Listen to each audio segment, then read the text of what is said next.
Hello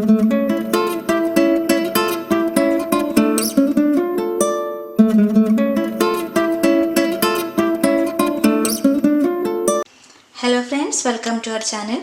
ഇന്ന് നമ്മൾ ഒരു വെറൈറ്റി ഗോതമ്പ് ദോശയാണ് ഉണ്ടാക്കാൻ പോകുന്നത്. അതിനു വേണ്ടിയിട്ട് 1 കപ്പ് ഗോതമ്പ് പൊടി എടുത്തിട്ടുണ്ട്. ഒരു സവാള ചെറുതായി അരിഞ്ഞതാണ്. പിന്നെ ഒരു 4 പച്ചമുളക് ചെറുതായി അരിഞ്ഞത്. ഇത് എരിവിനനുസരിച്ച് നിങ്ങൾക്ക് അഡ്ജസ്റ്റ് ചെയ്തെടുക്കാം. പിന്നെ വേണ്ടത് ഒരു ചെറിയ കഷ്ണം ഇഞ്ചി, അതും പൊടിയായി അരിഞ്ഞതാണ്. ഇത് ഓപ്ഷണൽ ആണ്. ഇഞ്ചി കടിക്കാൻ ഇഷ്ടമില്ല എന്നുണ്ടെങ്കിൽ അത് ഇടണമെന്നില്ല. ഫസ്റ്റ് നമുക്ക് ഈ മാവ് ഒന്ന് കുഴച്ചെടുക്കാം. അതിലേക്ക് ആവശ്യത്തിന് ഉപ്പ് ഇടുന്നുണ്ട്. പിന്നെ നന്നായി വെള്ളം ഒഴിച്ചിട്ട് കുഴച്ചെടുക്കുക. നമ്മൾ സാധാരണ ഗോതമ്പ് ദോശയ്ക്ക് എടുക്കുന്ന പരുവത്തിൽ തന്നെ കുഴച്ചെടുത്താൽ മതി.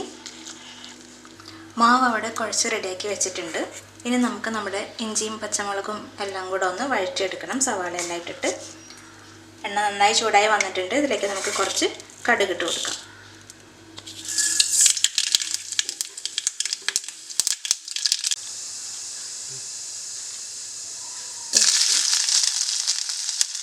പച്ചമുളകും കൂടെ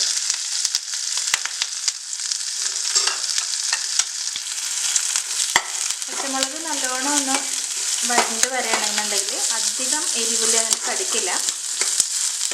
ദോശയിൽ അങ്ങനെ തന്നെ നമുക്ക് കഴിക്കാം. അങ്ങനെ കറക്കി മാറ്റേണ്ട ആവശ്യമൊന്നും വരില്ല ദോശയിൽ നിന്ന്.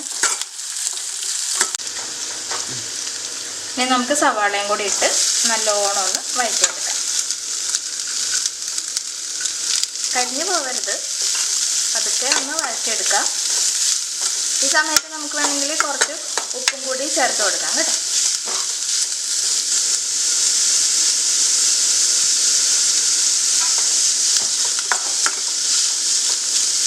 നമ്മുടെ സവാള ഇവിടെ റെഡി ആയിട്ടുണ്ട്. ഈ ഒരു പാകത്തിന് വഴറ്റിയാൽ മതി. നമ്മൾ കറിക്കൊക്കെ റെഡിയാക്കുന്ന പോലെ ഒത്തിരി ബ്രൗൺ ആവുന്ന വരെ ഒന്നും വഴറ്റണ്ട.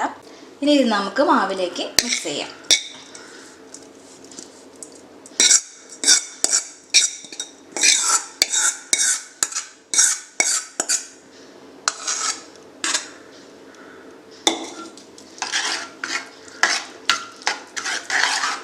വെള്ളം പോരുന്നുണ്ടെങ്കിൽ നമുക്ക് ഈ സമയത്ത് ആഡ് ചെയ്ത് കൊടുക്കാം.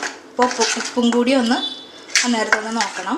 ഉപ്പ് കുറവാണെങ്കിൽ വെള്ളം ആഡ് ചെയ്യുന്ന കൂട്ടത്തിൽ കുറച്ച് ഉപ്പും കൂടി ചേർക്കണം കേട്ടോ. പാൻ നന്നായി ചൂടായി വന്നിട്ടുണ്ട്. പിന്നെ നമുക്ക് ദോശ ഓരോന്നായിട്ട് ചുട്ടെടുക്കാം.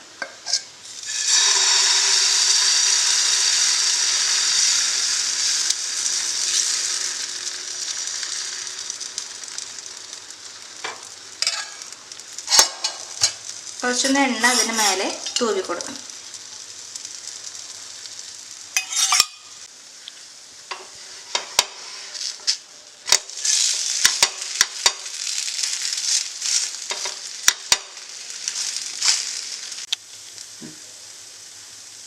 ദോശ നന്നായിട്ട് മൊരിഞ്ഞു വന്നിട്ടുണ്ട്. ഇനി നമുക്കൊരു പ്ലേറ്റിലേക്ക് മാറ്റാം. പ്ലെയിൻ ഗോതമ്പ് ദോശ ഇഷ്ടമില്ലാത്തവർക്കും ഇങ്ങനെ ദോശ ഉണ്ടാക്കിയെന്നുണ്ടെങ്കിൽ എല്ലാവർക്കും ഇഷ്ടമാകും. അപ്പോൾ നമ്മുടെ റെസിപ്പി ഇഷ്ടമായെന്നുണ്ടെങ്കിൽ എല്ലാവരും വീട്ടിലൊന്ന് ട്രൈ ചെയ്ത് നോക്കൂ. വീഡിയോ ഇഷ്ടമായെന്നുണ്ടെങ്കിൽ ലൈക്ക് ചെയ്യുക, ഷെയർ ചെയ്യുക, കൂടെ ഒന്ന് സബ്സ്ക്രൈബ് ചെയ്യാനും മറക്കല്ലേ. ബൈ.